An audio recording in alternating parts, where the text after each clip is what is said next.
Hello everyone, welcome to star education YouTube channel. Star education YouTube ચેનલમાં આપ સૌનું ખૂબ ખૂબ સ્વાગત છે. આજનો જે વિડીયો છે એમાં આપણે ચર્ચા કરીશું 24મી મેના તમામ અગત્યના કરંટ અફેર.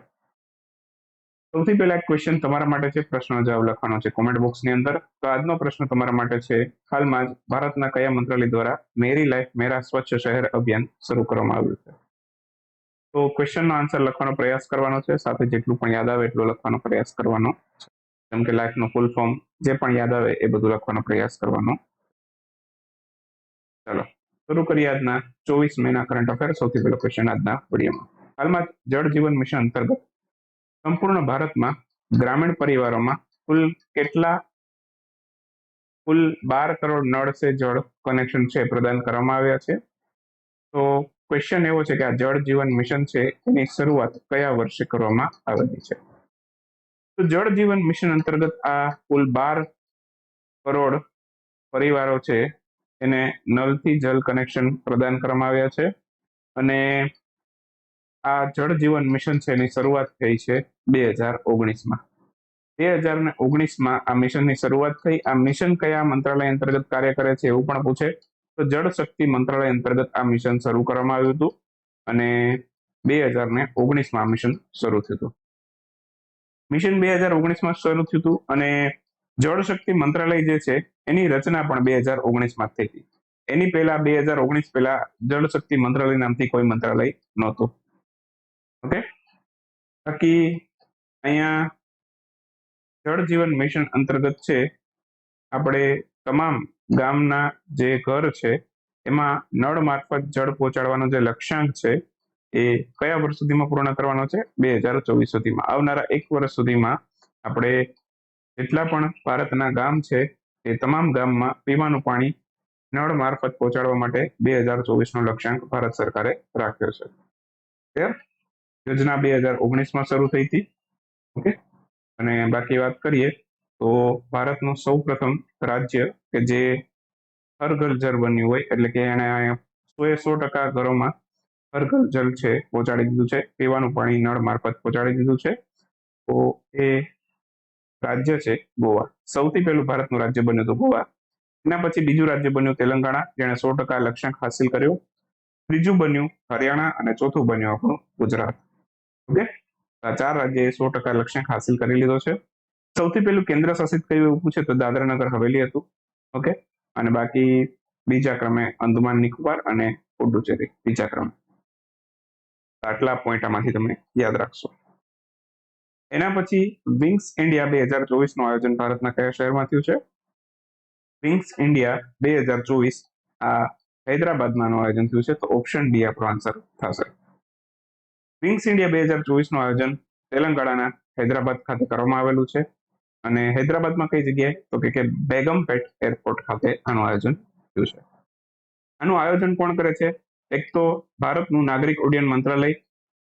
કોની સાથે મળીને કરે છે? તો કે ફિક્કી અને એરપોર્ટ ઓથોરિટી ઓફ ઇન્ડિયા બંને સાથે મળીને આનું આયોજન કરી રહ્યું છે ભારતનું નાગરિક ઉડ્ડયન મંત્રાલય. 2024માં આનું આયોજન થવાનું છે, તો 2024 માટેની થીમ યાદ રાખશું. 2023માં પણ આનું આયોજન હૈદરાબાદમાં થયું હતું અને હવે 2024ની થીમ યાદ રાખશું, connecting the world, setting the stage for India at the rate 2047, 100 year of India's independence. 2047માં આપણા આઝાદીના 100 વર્ષ પૂરા થશે, તો એને અનુલક્ષીને ઘણા બધા આપણા ગોલ્સ છે. ઓકે, એ સંદર્ભમાં અહીંયા થીમ રાખેલી છે. થોડાક હૈદરાબાદ સાથે સંકળાયેલા પોઈન્ટ જીપીએસસી માટે રિવિઝન કરાવી દો. જેમ કે હૈદરાબાદમાં સૌથી પહેલું ગોલ્ડ એટીએમ ખુલ્યું હતું. તેલંગાણા ત્યાંની સરકાર છે એણે ભારતમાં સૌથી પહેલી કુલ રૂફ પોલિસી, કુલ એટલે અહીંયા કુલિંગ માટેનો કુલ છે. ઓકે, ઠંડુ, કુલનો અર્થ અહીં શું છે? ઠંડુ.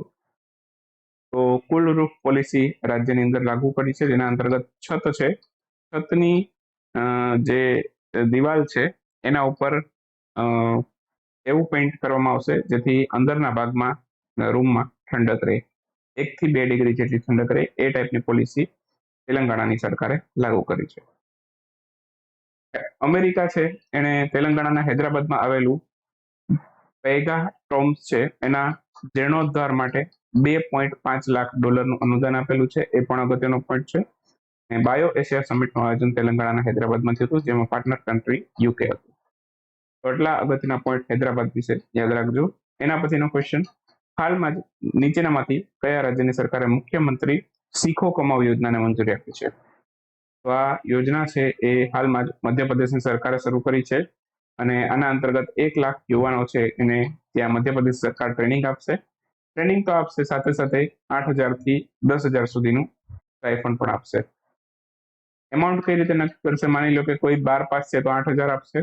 12 પાસ પ્લસ કોઈ ડિપ્લોમા કરેલું છે તો ITI કરેલું છે તો એને 8,500, અથવા કોઈ ઉચ્ચ કક્ષાની પદવી પ્રાપ્ત કરી છે, ગ્રેજ્યુએશન કરેલું છે તો એને 10,000 સુધીની પણ રકમ મળી શકે છે. તો જેટલો ઉચ્ચ અભ્યાસ હશે એટલું વધારે સ્ટાઇપન્ડ મળશે. 18 થી 29 વર્ષના યુવાનો આની અંદર ભાગ લઈ શકશે. ને બાકી મધ્યપ્રદેશમાં 53મો નવો જિલ્લો બન્યો છે, મોગંજ જિલ્લો. અને મધ્યપ્રદેશ છે એ ટ્રાન્સજેન્ડર અને OBCમાં સમાવેશ કરનાર ભારતનું સૌથી પહેલું રાજ્ય પણ બન્યું હતું.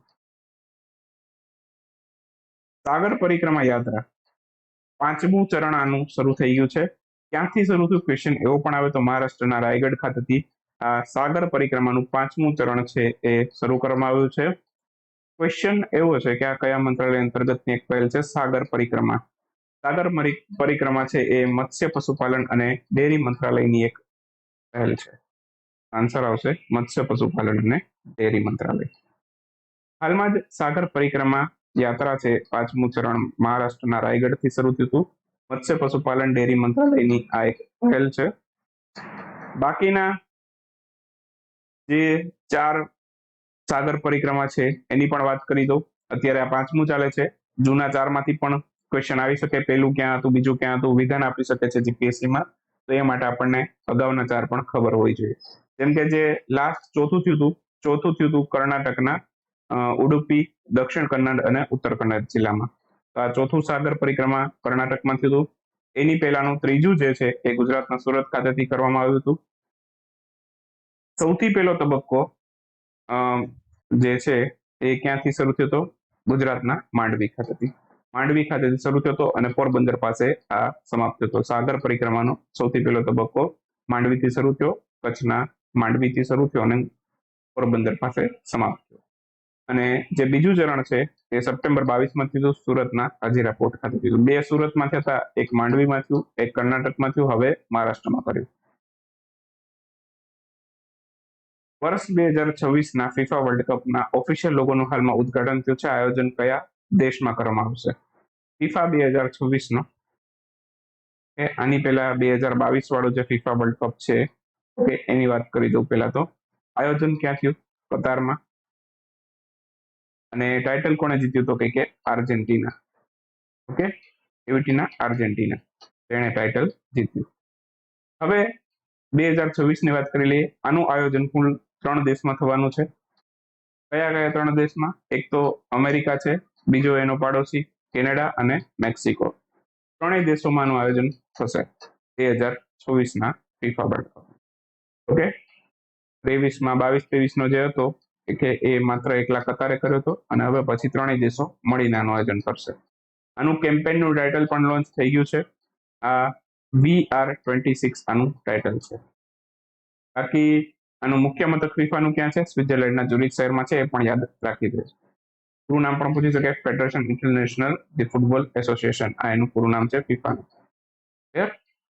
તો આ બધું ખાસ યાદ રાખશો. ફીફા અંડર-20 વર્લ્ડ કપ, ઓકે એની પણ વાત કરી દઉં તમને. અંડર-20 વર્લ્ડ કપ છે 2023માં હમણાં જ આયોજન થશે. એ ક્યાં થશે? આર્જેન્ટિનામાં આયોજન થવાનું છે. અગાઉ ઇન્ડોનેશિયામાં આનું આયોજન થવાનું હતું, પરંતુ હવે આયોજન છે શિફ્ટ કરી દીધું છે. આર્જેન્ટિનામાં આનું આયોજન કરવામાં આવશે. બાકી 22ની વાત થઈ ગઈ. ઓકે, વિજેતા કન્ટ્રીની પણ વાત થઈ ગઈ. ફાઇનલમાં કોને હરાવ્યું હતું આર્જેન્ટિનાએ? તો કે ફ્રાન્સને હરાવ્યું હતું. હાલમાં જ સુપ્રીમ કોર્ટના નવા ન્યાયાધીશ તરીકે નીચેનામાંથી કોની નિયુક્તિ કરવામાં આવી છે?